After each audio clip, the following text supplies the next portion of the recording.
नमस्कार दोस्तों। आज की इस वीडियो में हम आपको बताएंगे कि इंसान की मौत के बाद उसके साथ क्या होता है।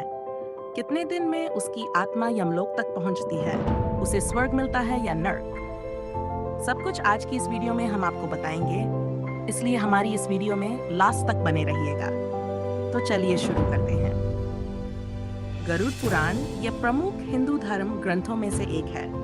किसी की मृत्यु के बाद घर परिवार के लोग ब्राह्मण द्वारा ये ग्रंथ सुनते हैं। इस पुराण में भगवान विष्णु ने अपने वाहन गरुड़ को मृत्यु से संबंधित अनेक गुप्त बातें बताई हैं। मृत्यु के बाद जीवात्मा यमलोक तक किस प्रकार जाती है, इसका विस्तृत वर्णन गरुड़ पुराण में बताया गया है। आज हम आपको गरुड़ पुराण में लिखी कुछ ऐसी ही खास व रोचक बातें बता रहे हैं। गरुड़ पुराण के अनुसार जिस मनुष्य की मृत्यु होने वाली होती है वह बोलना चाहता है लेकिन बोल नहीं पाता। अंत समय में उसकी सभी इंद्रियां बोलने, सुनने आदि की शक्ति नष्ट हो जाती हैं और वह जड़ अवस्था में हो जाता है, यानी हिलडुल भी नहीं पाता। इसके बाद उसके मुंह से झाग निकलने लगता है और लार टपने लगती है। उस समय दो यमदूत आते हैं। उनका चेहरा बहुत भयानक होता है, नाखून ही उनके शस्त्र होते हैं। उनकी आंखें बड़ी बड़ी होती हैं, उनके हाथ में दंड रहता है। यमराज के दूतों को देखकर प्राणी भयभीत होकर मलमूत्र त्याग करने लग जाता है।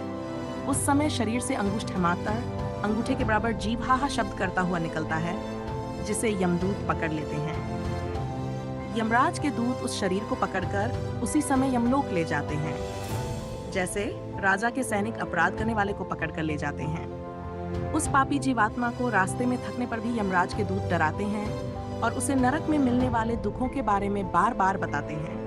यमदूतों की ऐसी भयानक बातें सुनकर पापात्मा जोर जोर से रोने लगती है, किंतु यमदूत उस पर बिल्कुल भी दया नहीं करते। इसके बाद वह अंगूठे के बराबर शरीर यमदूतों से डरता और कांपता हुआ, कुत्तों के काटने से दुखी हो, अपने पापों को याद करते हुए चलता है। आग की तरह गर्म हवा तथा गर्म बालू पर वह जीव चल नहीं पाता है और वह भूख प्यास से तड़पता है। तब यमदूत उसकी पीठ पर चाबुक मारते हुए उसे आगे ले जाते हैं। वह जीव जगह जगह गिरता है और बेहोश हो जाता है, फिर उठकर चलने लगता है। इस प्रकार यमदूत जीवात्मा को अंधकार वाले रास्ते से यमलोक ले जाते हैं। गरुड़ पुराण के अनुसार यमलोक 99,000 योजन वैदिक काल की लंबाई मापने की इकाई है। एक योजन बराबर होता है 4 कोस। वहां यमदूत पापी जीव को थोड़ी ही देर में ले जाते हैं। इसके बाद यमदूत उसे सजा देते हैं। इसके बाद वह जीवात्मा यमराज की आज्ञा से यमदूतों के साथ फिर से अपने घर आती है। घर आकर वह जीवात्मा अपने शरीर में पुनः प्रवेश करने की इच्छा करती है, परंतु यमदूत के बंधन से वह मुक्त नहीं हो पाती और भूख प्यास के कारण रोती है। पुत्र आदि जो पिंड और अंत समय में दान करते हैं, उससे भी प्राणी को तृप्ति नहीं होती, क्योंकि पापी लोग को दान श्रद्धांजलि द्वारा तृप्ति नहीं मिलती। इस प्रकार भूख प्यास से युक्त होकर वह जीव यमलोक जाता है। इसके बाद पापात्मा के पुत्र आदि परिजन यदि पिंडदान नहीं देते हैं तो वह प्रेत रूप हो जाती है और लंबे समय तक सुनसान जंगल में रहती है।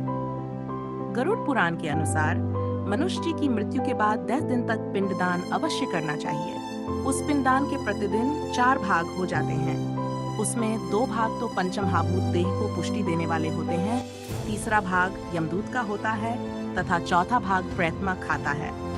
9वें दिन पिंडदान करने से आत्मा का शरीर बनता है।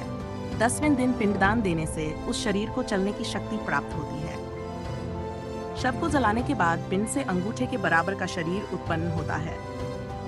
वही यमलोक के मार्ग में शुभ अशुभ फल को भोगता है। पहले दिन पिंडदान से मूढ़ा सिर, दूसरे दिन से गर्दन और कंधे, तीसरे दिन से हृदय, चौथे दिन के पिंड से पीठ, 5वें दिन से नाभि, छठे और 7वें दिन से कमर और नीचे का भाग, 8वें दिन से पैर, 9वें और 10वें दिन से भूख प्यास आदि उत्पन्न होती है। ऐसे पिंड शरीर को धारण कर भूख प्यास से व्याकुल प्रेत 11वें और 12वें दिन का भोजन करता है। यमदूतों द्वारा 13वें दिन प्रेत आत्मा को बंदर की तरह पकड़ लिया जाता है। इसके बाद वह प्रेत भूख प्यास से तड़पता हुआ यमलोक अकेला ही जाता है।